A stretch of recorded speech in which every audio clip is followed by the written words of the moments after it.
Welcome to the 5. Today is July 14th, 2021, and here are the 5 things you need to know today.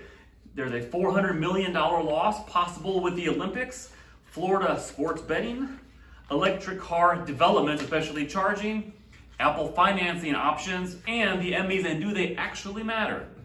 So, starting at the first item of the 5, the Olympics this year, as everyone knows, is called the 2020 Olympics, even though it's in 2021. Whole separate conversation. But so Tokyo has been fighting the COVID stuff because they were kind of late to the vaccine front, so they've got another state of emergency. So now we're broadcasting, I guess, the Olympics with 0 fans in attendance.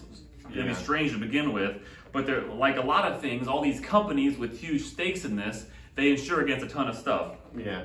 So they're saying the total insurance coverage is estimated to be around 2.5 billion. Broadcasters have 800 million. IOC has about 1.4 billion. Teams of sponsors 300 million. I guess if it falls apart because you invest so much cost and all that stuff. So there's been about 600,000 tickets sold to international fans, of which 0 are going to attend. With about 68,000 Americans, again 0. With about $815 million in revenue, and obviously an abundance of refund requests because they can't go. Right. And the company that has the exclusive rights, this is the interesting part, CoSport, so they have the exclusive rights to Olympic sales in the US, have a 20% handling fee for American fans, which they have said they are not going to refund. So I've never been to the Olympics. I imagine tickets are expensive. They say some reach more than $10,000 based on the event, popularity, finals, preliminary, right? Yeah. There's a lot of dollars at stake in the Olympics. Yes, there is, and that's insane that they're not going to refund all that money. But I guess when you're a company and that's your sole purpose, that's how they make their income. I can see that, but I just feel like that's all that's going to do is harm them in the future. So now fans are going to remember that, and they're like, I'm not. Unless I have a relative that's in the Olympics, which is like 1%, not even, not even, you know what I'm saying? No one's going to want to go to the Olympics now with that, especially with, it seems like this COVID-19 is never going to go away. It seems like there's always something with it. Now, can you imagine, so when I think about no fans at the Olympics, what I think about is there's so many people, like these athletes, these tremendously talented, hardworking athletes, whose typically their parents for years and years and years have footed exorbitant bills, time, effort, money, nonstop for years on the hope you get to the Olympics.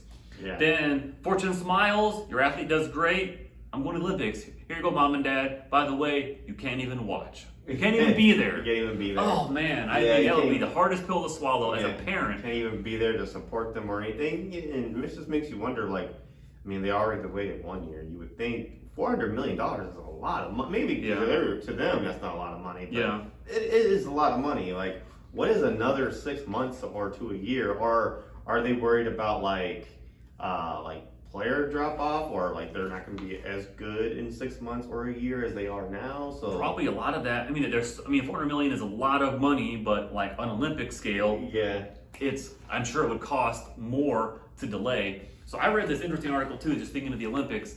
It was talking about Olympic athletes and how the far majority are vaccinated, which is good, get the vaccine. But nonetheless, like how much you can transmit the disease is still being developed. And so most of these athletes are paid for by like parents and fundraisers and things like that, right? So they're flying typical commercial jets, not like fancy private flights. So you're flying next to strangers oftentimes. You have the Olympic Village, you're next to strangers that you might or might not know, and there's regardless going to be close contacts. So there's all these things beyond their control that, by the way, I guess Simone Biles had a close contact next to a confirmed positive case on a flight which she had no control over. Sorry, can't compete this year. You gotta go into quarantine. And how can you even, that other side of this is going to be nuts. I just feel like it's still terrible timing. Like, it's still not ready yet, but they're forcing it because it's like it seems like even though they're losing 400 million, there's still other billions that are to be made, and that's all they're thinking about. It seems like they're just thinking about themselves. People that are the TV networks and everything. I would try to do it at least another year, but maybe the concern is maybe COVID-19 doesn't go away, or at least quite a few years till it does go away. So it's like, when do we just not have the Olympics anymore? Yeah. I mean, that's never happening. You got to have the Olympics, but it's a terrible situation, and then COVID-19 has just done that to a lot of things. There's no easy answers to any of that stuff, and I think it's going to be interesting to watch the Olympics, because this leads to the next one. So sports betting, which is only growing in popularity and legality. Right. And thinking about the Olympics, I'm sure going to be a hot item for betting. Yeah. And then the strange bets, because what if the whole Olympic gymnastics team has a close confirmed positive, so they all got to quarantine and you miss the whole event. This is going to happen. I don't really exactly know how people make odds on who's going to win what. Yeah. But I'm sure there's going to be some wild cards, and by the way, the best in the world is not going to be there, kind of thing. And I would think too, another side note, if I was actually a competitor to be the best in the world at something, I would really want to beat the best to know I'm the best. Yeah. Because getting in first place because the actual best had to quarantine for COVID-19, you're not, it's like an asterisk. Yeah, right? you feel like there'd be an asterisk on whatever medal you win. Yeah. You competed against the best that were there, but you didn't really compete against the best in the world, exactly. Which is the whole idea of the Olympics in the first place. So with the sports betting, I'm sure the Olympics will be a hot betting topic, but Florida, which of course, Florida, right? If you heard of the Florida man, Florida woman, Google your birthday and Florida man or Florida woman based on what you are. Because you will find crazy stuff. They have a lot of privacy laws, so stuff that doesn't make the news other places makes the news there. Yeah. But regardless, that's a side note. So I guess DraftKings and FanDuel, the two biggest players in online legalized sports betting, have put a $20 million proposal together to help legalize and push legalized betting in Florida. So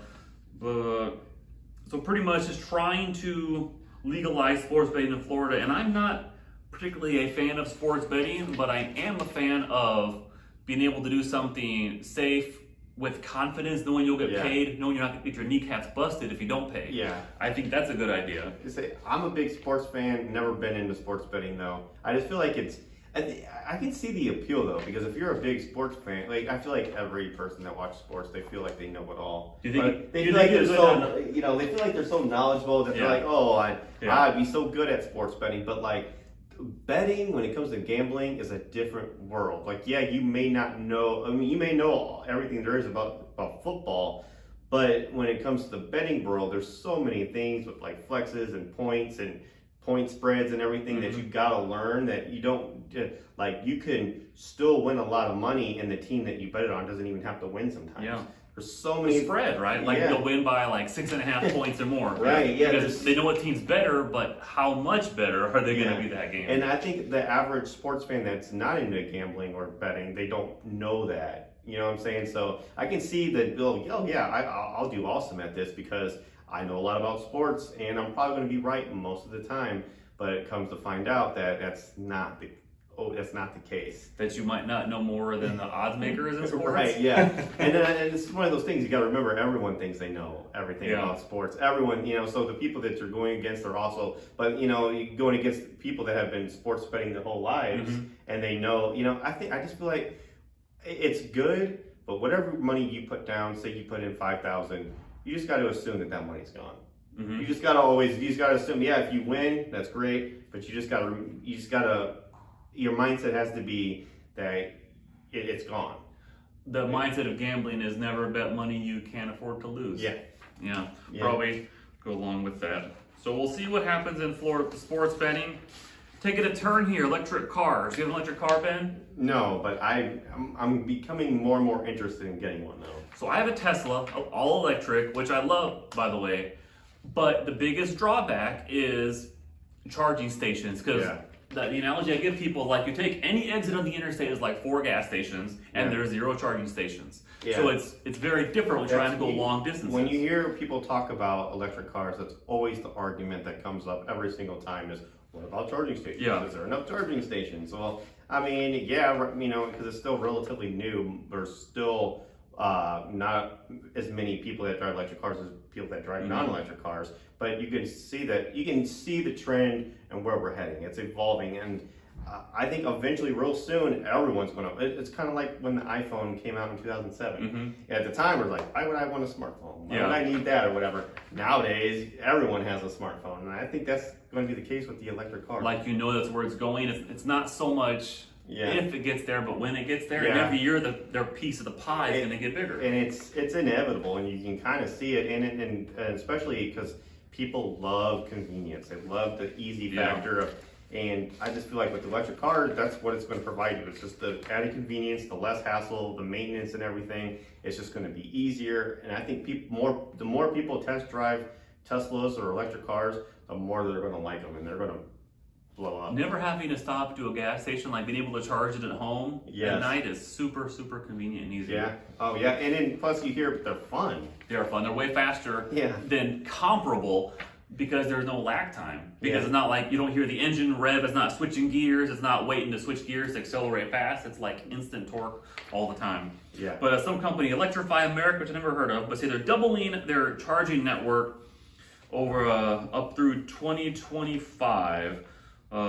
Because that is the biggest thing, the infrastructure of charging stations, because there's just so few around, and that's the main problem.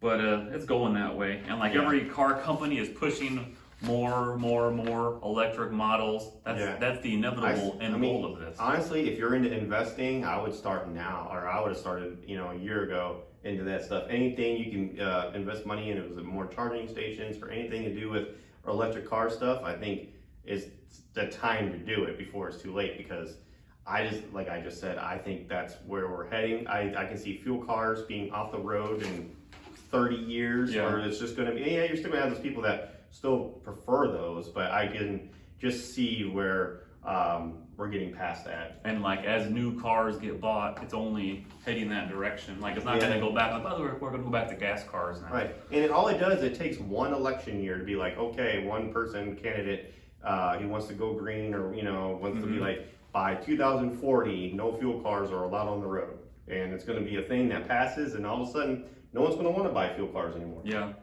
And they keep trying to increase gas taxes everywhere, too. Yep. The government loves to get their cut of things. Right. Speaking of taking their cut, what a transition. So Apple is working on everything, right? But one thing of note today is a buy now, pay later feature built into Apple Pay. You ever use Apple Pay? I guess I do. And it's too convenient. Smooth, easy, no friction, right? Yes. So they're working on adding in a buy now, pay later feature to make it easier and easier to buy now and pay later. Hit that button, the face, the thumb, all that stuff. Oh man, if impulse buying is already a problem, this is going to make it so much worse. Yeah, I think it's because I think sometimes people think the friction of things is what dealing with a loan or something like that, or having to fill out something. But if it's as easy as nothing, the friction is one of the barriers. Really just a swipe, and then it's done, and it's at your house in a day or two. So they got that working on, and there's several competitors to buy now, pay later in the online finance world, including Affirm, Klarna, PayPal, Sezzle. A lot of those have similar. A lot of it is the split into 4 pieces. You pay the same amount with 0 interest, and if you don't pay, then you get docked with interest. But so there's an interesting lesson to be had here. Is Affirm, which has shares, and I guess is a traded company. When Apple announced they're doing a financing development for this, their shares fell 13% immediately. Which is an interesting lesson in life, is if you're a business, you got to watch out if you're going to compete with Apple, Amazon, Facebook, because it's hard to argue that Apple owning the phones can be able to integrate seamlessly and so easily this instead of a third party, or go here, do this. It'll just be, look at your face, hold at your face, you're approved.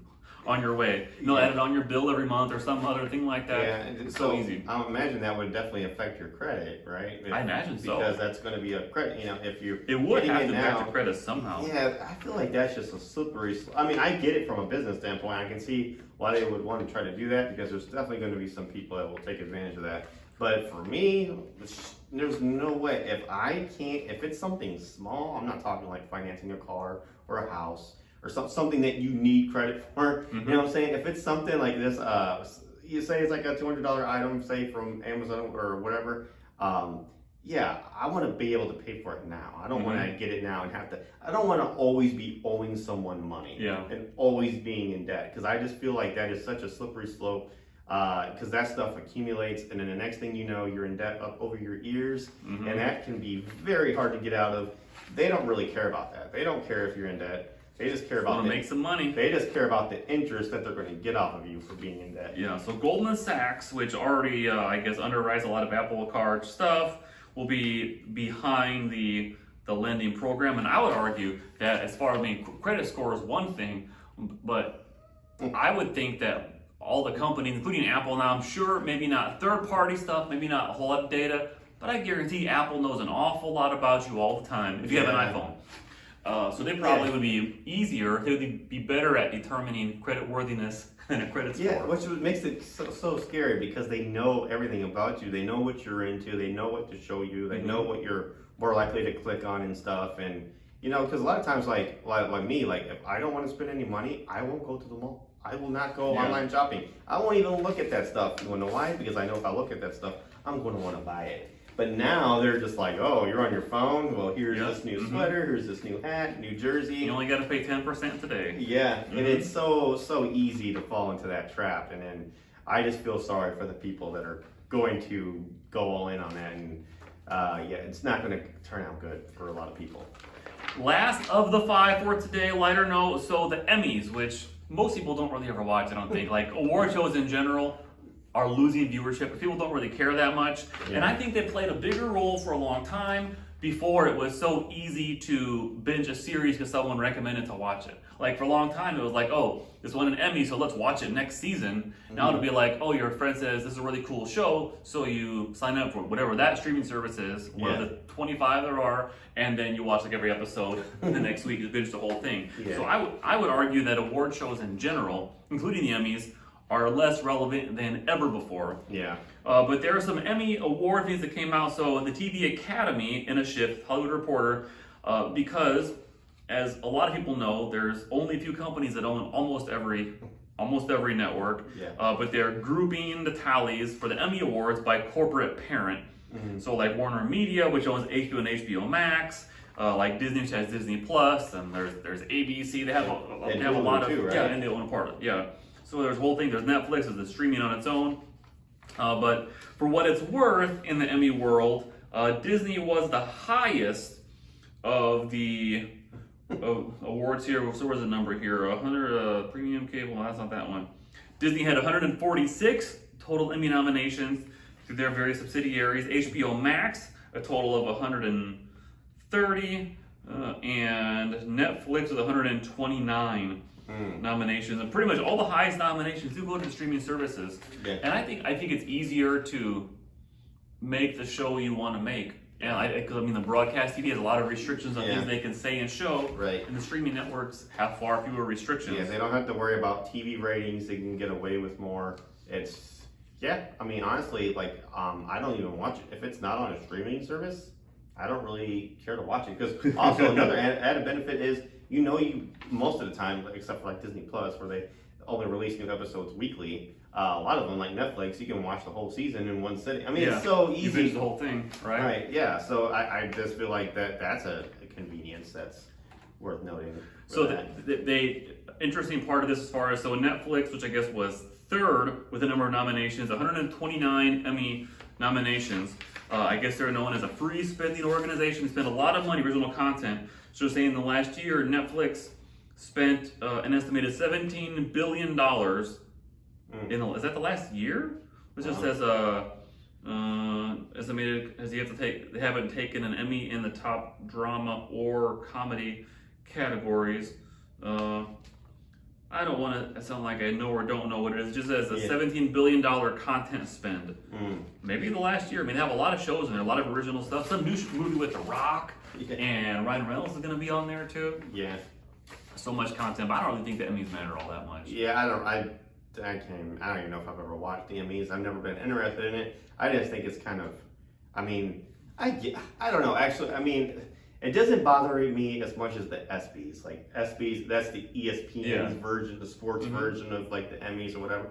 I'm like, okay, I don't understand why they need to be awarded when they're athletes, so the way they get awarded is just by winning, right? By winning the championship or winning first place, or or sometimes they get MVP awards, or something like that. I'm like, I don't know why. To me, the ESPYs make no sense at all. It's like you're rewarding the already rewarded. Is it based on like athletic performance or like different stuff, like if they're a good person and philanthropic See, that stuff, okay, yeah, that makes sense. If they're like a good person in the community and blah, blah, blah, blah, blah, I get that.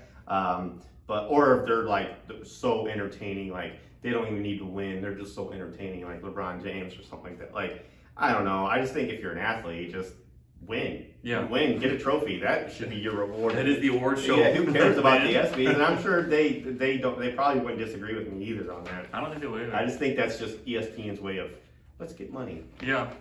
It's so and I feel like that's what the Emmys is too. Like, I mean, the Emmys is just, it sounds like a cash grab, and it's an easy way to boost your shows. Because if you are watching the Emmys and you're seeing this show that's absolutely killing it in all categories, you're probably going to want to check that show out. I think really, if I had to guess, people that do watch it anymore is not really so much to find out what's good or what's not good. Yeah. I think it's like the celebrities, and 2020 was a different thing, but like what they're all wearing, like their speeches. Yeah. That's kind of neat sometimes hearing like the famous person give the speech. That's the entertaining part. Like my wife loves to watch the red carpet stuff and what people are wearing and all that. Yeah. I think that's maybe part of it, like the red carpet side of it versus the actual, this show's really good. There's probably a lot to be said about the self-branding that a lot of celebrities do, how they're always on, something to put on their Instagram or TikTok, or, like The Rock is really into that. He's really into Instagram and is self-branding and, trying to like, make people follow him on Instagram and become even more fans of him. I can see for that reason, it makes sense, but I don't ever watch it. And I don't think most people do. I think it was the Oscars this year, and like it was like the record low viewing, but who knows? Right. Award shows, they can deal with them themselves. So recapping the 5 for today, July 14th, Olympic losses, probably just trying to lose as little as possible versus make as much as possible with the delay that's already going on.